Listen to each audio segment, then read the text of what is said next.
बिस्मिल्लाहिर्रहमानिर्रहीम। आज का जो हमारा टॉपिक है वो मिसलिनियस क्वेश्चन जो कि प्रॉफिट एंड लॉस पे बेस कर रहे हैं।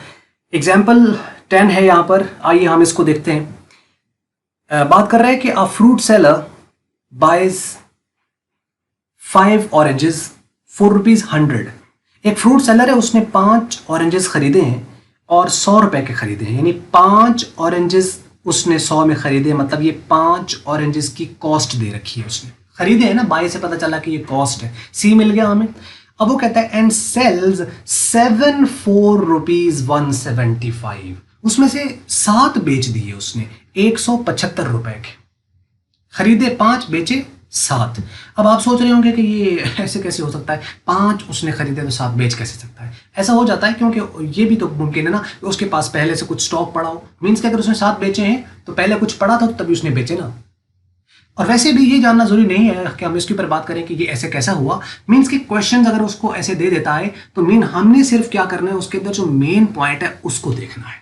उसकी तरफ चलते हैं। आगे देखिए, वो कहते हैं find is overall profit percentage. उसकी ओवरऑल प्रॉफिट परसेंटेज फाइंड कीजिए। अच्छा, निकालना तो प्रॉफिट परसेंटेज है, मतलब रेट ऑफ द प्रॉफिट निकालना है। जब कॉस्ट भी हो, सेल भी हो, तो निकाला तो जा सकता है। तो हम नॉर्मली तो हम यही करेंगे ना कि इसके अंदर हम क्वेश्चन को फॉर्मूला लिखेंगे, S is equal to C into 1 plus R. Cost भी है, सेल भी है, तो रेट निकल आएगा। लेकिन यहां पे एक चीज ही सिर्फ हमें अंडरस्टैंड करनी है कि रेट निकालने के लिए जिन क्वांटिटीज का कंपैरिजन, ये जो क्वांटिटीज आप यूज कर रहे हो वो प्रोपोर्शनेट होनी चाहिए, मतलब रिलेट करनी चाहिए। मतलब क्या है इसका, रिलेट करने से इसका क्या मुराद है कि देखो कॉस्ट है 5 ऑरेंजेस की, तो आप ये नहीं कर सकते कि आप सेल 7 की ले लें।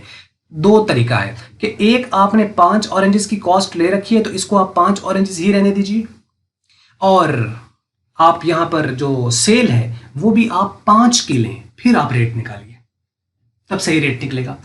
ऐसे नहीं करना तो आप 7 की सेल ले रहे हैं तो चलो इसको आप 7 रहने दीजिए और इसको आप 7 कर लीजिए। 7 की फिर कॉस्ट भी 7 की लें, तब भी कंपैरिजन करके रेट निकाला जा सकता है। चलिए हम ऐसा भी नहीं करना चाहते तो एक और कर लेते हैं। आप 1 ऑरेंज की कॉस्ट ले लीजिए, तो इधर आप सेल भी एक ही ऑरेंज की ले लें, फिर आप कंपैरिजन कर लें और उसकी बेस पर आप रेट निकालें, तब भी रेट। अच्छा देखो, 1 ऑरेंज की कॉस्ट, 1 ऑरेंज की सेल, रेट निकालोगे वही निकलेगा जो 5 ऑरेंज की कॉस्ट और 5 ऑरेंज की सेल से निकलेगा।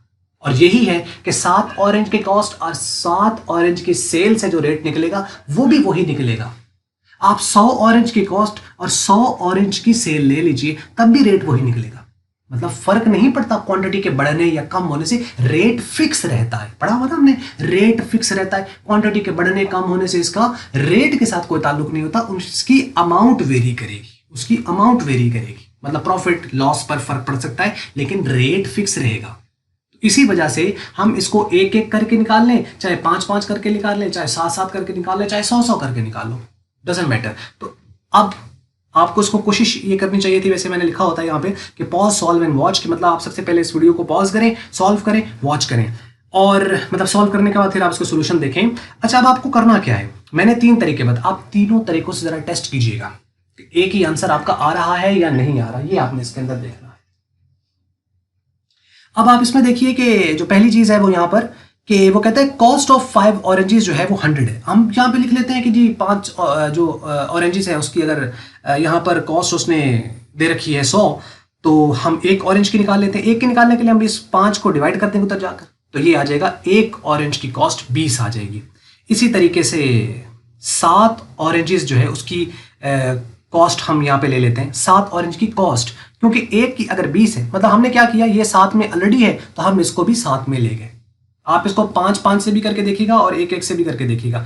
मतलब देखें, जैसे मैंने कॉस्ट ऑफ 1 ऑरेंज निकाल लिया, आप सेल एक की निकाल लें, फिर उसका कंपैरिजन करके यही फॉर्मूला सॉल्व करके जरूर मुझे कमेंट्स में बताइएगा कि आपका आंसर सेम आ रहा है या नहीं, रेट सेम आ रहा है या नहीं, तीनों तरीकों से आप, ताकि आपको पता भी चल जाएगा कि अच्छा बस एक चीज ही करनी है, सिमिलर करना है बस, बाकी इसमें और कोई पॉइंट नहीं है।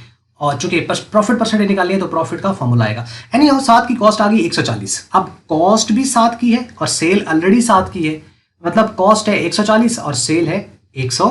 75। तो आप S is equal to C into 1 plus R formula हम यूज करेंगे। S की आपके पास वैल्यू 175, कॉस्ट आपके पास 140 into 1 plus R P rate of profit. अब ये इधर मल्टीप्लाई उधर जाके डिवाइड हो जाएगा तो ये आ जाएगा 1.25 और इधर 1 प्लस आर पी आ जाएगा। ये इधर 1 प्लस है उधर जाके माइनस होगा तो 0.25 आ जाएगा। आपको पता है रेट को मल्टीप्लाई करने के लिए 100% में लाने के लिए 100 से मल्टीप्लाई करते तो आपने इसको 100 से मल्टीप्लाई किया तो 25%, जो कि ये आंसर आपके पास आ गया।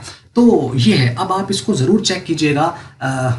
यानी 5 ऑरेंजेस की कॉस्ट आपने ली है और यहाँ से सेल भी आप 5 की ले लें। कैसे लेंगे सेल 5 की? आप इस वाली वैल्यू को जब 7 पे डिवाइड करोगे तो 1 की सेल आ जाएगी, 1 की सेल आ जाएगी। अब उस 1 को आपने 5 से मल्टीप्लाई करना है तो 5 की सेल आ जाएगी। आपको 1 की करनी है, 1 की जैसे आपने यहाँ से निकाली है 5 पे डिवाइड किया तो ये 20 आ गई। आप इसको 7 पे जब डिवाइड करोगे तो वो 1 की आ जाएगी। अब 1 की कॉस्ट 1 की सेल उसी को इस फार्मूले में पुट करके चेक करो 25% आ रहा है या नहीं। अगर आता है तो जरूर कमेंट्स में मुझे बताइएगा। बस ये थी वीडियो और उम्मीद करते हैं आपको समझ लगी होगी। तो पॉइंट्स भी आपको समझ लग गया होगा इसके हवाले से। इस तरह का कुछ क्वेश्चंस वगैरह जो है वो आ सकते हैं। मतलब आपको सिंपल इतना याद रखना है कि सिमिलर करना है बस। अगर आपको मल्टीपीडिया की वीडियो अच्छी लगी तो इसको आप लाइक कर लें, शेयर कर लें दूसरों के साथ। अगर आपको अच्छी नहीं लगी इसको आप कर दें डिसलाइक। और वीडियो देखने का हमेशा की तरह बहुत बहुत शुक्रिया।